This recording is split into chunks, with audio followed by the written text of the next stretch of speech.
અમદાવાદ શહેર પોલીસ દ્વારા આયોજિત સમર કેમ્પ 2024ના સમાપન પ્રસંગે આપણી સૌની સાથે મંચ ઉપર ઉપસ્થિત મારા સાથી મંત્રી શ્રી જગદીશભાઈ વિશ્વકર્મા, રાજ્યસભાના સાંસદ શ્રી નરહરિભાઈ અમીન, સાંસદ શ્રી હસમુખભાઈ પટેલ, શહેરના અધ્યક્ષ તથા ધારાસભ્ય શ્રી અમિતભાઈ શાહ, ધારાસભ્ય શ્રી જીતેન્દ્રભાઈ પટેલ, શ્રી કૌશિકભાઈ જૈન, શ્રી દિનેશજી કુશવાહ, મુખ્ય અગ્ર સચિવ શ્રી કૈલાસનાથનજી, રાજ્યના પોલીસના વડા શ્રી વિકાસ સહાય, મહાનગર police commissioner Shri GS Malik, ઉપસ્થિત સૌ અધિકારીગણ, સૌ અધિકારીના પરિવારજનો, સૌ બાળકો, પ્રેસ મીડિયાના મિત્રો, સૌને મારા નમસ્કાર. છોકરાઓ હોય ત્યારે આટલું બધું બોલવાનું રાખો એટલે છોકરાઓને સાંભળવાનું મજા આવે નહીં ને? આવે છે?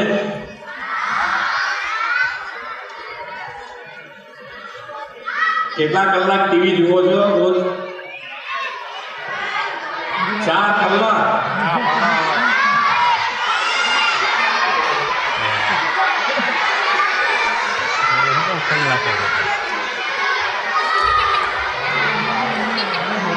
આની મજા છે, આ જે છે ને એની મજા છે.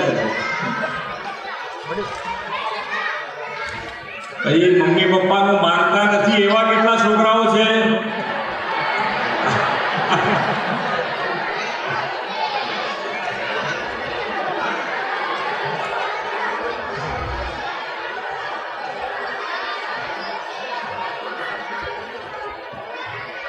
આ વેકેશનમાં તમને બધાને બહાર ફરવા નહીં લઈ જવાનું એવું તમને કીધું કોણે કે ઇલેક્શનના હિસાબે નથી લઈ ગયા?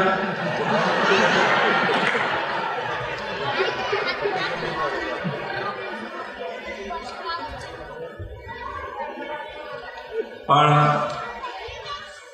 જે માન્ય નરેન્દ્રભાઈનું એક ભારત શ્રેષ્ઠ ભારત, કારણ કે પોલીસ લાઈનમાં મને લાગે છે ત્યાં સુધી દરેક કોમ્યુનિટી સાથે અને બીજા રાજ્યો સાથે બધા સાથે મળીને રહેતા હશે, એટલે બધા વધુ ને વધુ નજીક આવે. કારણ કે આ છોકરાઓ એક એવું માધ્યમ છે કે જેનાથી મેક્સિમમ નજીક અવાય એકબીજાને. અને આ સમર કેમ્પના આયોજન થકી મને લાગે છે ત્યાં સુધી આપણી પરિવાર ભાવના વધુ મજબૂત થઈ જશે. એટલે પરિવાર ભાવના મજબૂત થાય, છોકરાઓ સાથે મળી. અત્યારે આપણે બધાના ઘરમાં પ્રોબ્લેમ છે કે ભાઈ છોકરાઓ બહાર રમવા જતા જ નથી. એ ટીવી કાં તો પેડ લઈને બેઠા હોય તો 2, 4, 5 કલાક એમાં જ, કાં તો સૂઈ જતી વખતે ખાતી વખતે તમારે મોબાઈલ ચાલુ કરીને ખવડાવવું પડે. ત્યાંથી ચાલુ કરો તો મોટા થાય ત્યાં સુધી તમારે બધા આની અંદર થઈ ગયા. અને આવા સમર કેમ્પના આયોજન વધુ ને વધુ જેમ કરીશું તો મને લાગે છે ત્યાં સુધી છોકરાઓ પણ આ એકબીજાની સાથે રમવાથી ઘણા બધા ગુણ ડેવલપ થતા હોય છે કે જે ઘણી વખત અત્યારે જોઈએ તો અમારા ઘરમાં છોકરાઓ એ કંઈ છોડી જ ના શકે, કારણ કે એકલા રહેવા ટેવાયા છે. એટલે કોઈને રમકડું રમવા આપવું હોય તોય ના આપી શકે, ભલે ને 50 રમકડા હોય તોય એ રમકડું ના જોઈ.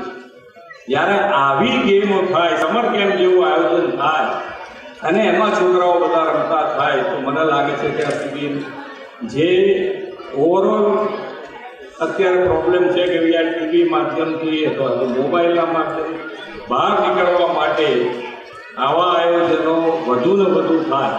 કઈ રીતે કરી શકાય? રોજ સાંજે કલાક થાય, સવારે 1 કલાક થાય. આજે આની અંદર યોગા પણ કરાયા છે, એટલે બધા જ આની અંદર આર્ટથી માંડીને સંગીતથી માંડીને યોગા સુધી દરેક વસ્તુ આ છોકરાઓ અત્યારથી શીખશે. કારણ કે એટલું એજ્યુકેશન એટલે એટલું ભણતર કામમાં આવવાનું નથી. ભણતરની સાથે તમારા સંસ્કાર જોડાશે તો જ વધુ ને વધુ આગળ વધી શકે. એટલે આ સંસ્કાર જોડવા માટે પણ આવા કેમ્પોના આયોજન વધુ ને વધુ થશે તો મને લાગે છે ત્યાં સુધી આપણે જે દિશામાં આજે માનનીય નરેન્દ્રભાઈ ત્રીજી વખત વડાપ્રધાન બન્યા પછી વિકસિત ભારત અને વિકસિત ભારત માટે વિકસિત ગુજરાત અને વિકસિત ગુજરાત માટે આપણે સૌ સાથે મળીને આગળ વધીશું અને આપણે સૌ સાથે મળીને કામ કરીએ એ અભ્યર્થના. ભારત માતા કી જય. વંદે માતરમ. જય જય.